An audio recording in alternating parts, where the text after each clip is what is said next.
Hello and welcome to FatbossTV. Let's take a bite out of Xavius in the Emerald Nightmare.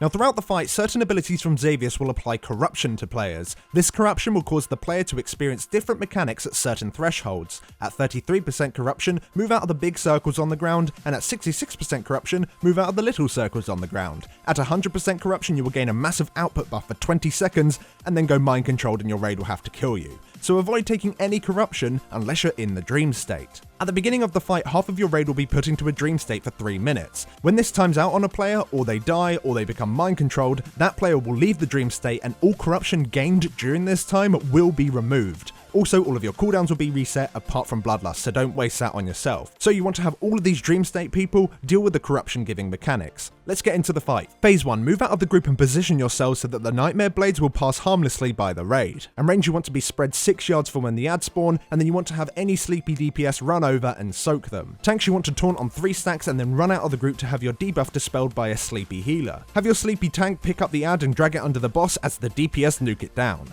Now get the boss to 65% before the second ad spawns and go into phase 2. And now your non-sleepy half of your raid will now go into the dream state. You want to drag the boss to the middle of the room and have your DPS kill off the ads around the side of the room and have the sleepy DPS soak the pools that they leave behind. Tanks you want to taunt on 6 stacks and have the sleepy healer dispel you outside of the group, and then have a sleepy DPS soak the pool that you leave behind. Also you want the sleepy tank to tank the boss during his nightmare infusion. Have the meteor land on the sleepy players or everyone, it's completely up to you, and make sure that you run to the player that you're tethered to. Now when phase 3 starts at 30% health, have everyone stack up underneath the boss for the meteor, tanks taunt on 6 and leave the pool outside the group for the DPS to soak. You also want to move out of the group when you get the nightmare blades on you, and do not attack the tentacles, instead nuke the boss and kill him before he kills you. Thanks for watching guys, and a big shout out to our supporters on Patreon for their continued support. You guys absolutely rock, thank you so much, and we'll see you next time.